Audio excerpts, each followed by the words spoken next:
Chances are you've heard the story about the miracle of turning water into wine. But we have a little different spin on things.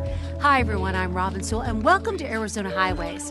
Right now we are taking you on an adventure that starts in Sedona but ends up in Verde Valley. We are literally going to take you into the water, in this case, a kayak trip. Thank you very much. And at the end of our journey down the Verde River, we're going to trade in these paddles for glasses of wine. I think I like this adventure.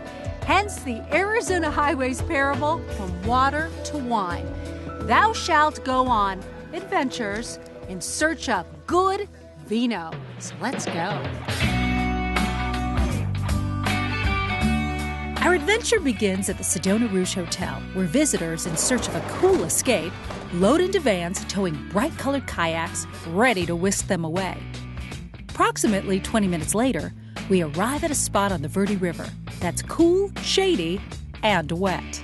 This isn't whitewater rafting. These are all float trips that we do through the Verde Valley, and it just blows people away that there is water in the high desert. I know instantly on this very hot day that no matter how hard it's going to be to maneuver a kayak, I'm going down that river come hell or high. Well, you know, there's no chance of this tipping over. These things are really stable. They've got the 3 inflatable inner tubes in each one of these, so it makes them very stable. They're very easy to maneuver out there. They're made for beginners. So off I go, making sure to wear my life jacket and hoping to avoid any potential mini Titanic mishaps. Of course, my crew is there to shoot my every move, ready to pounce at the first sign of my distress.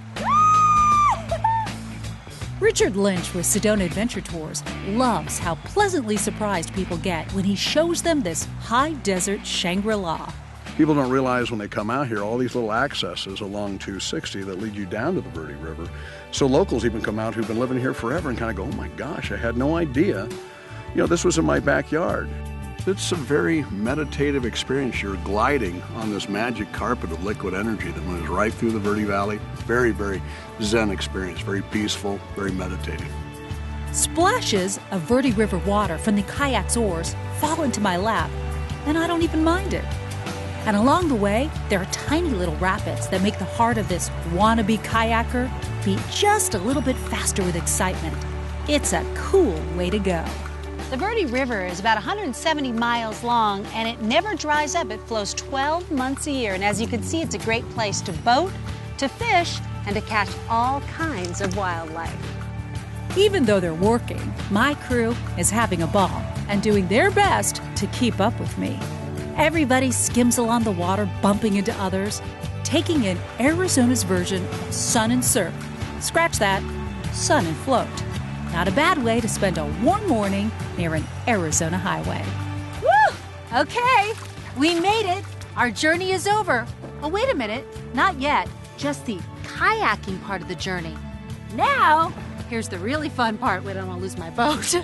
After the adventure on the river is done, we deserve to have a nice glass of wine. So coming up a little later in our show, we'll visit the El Cantaro Winery for the next part of our water to wine adventure.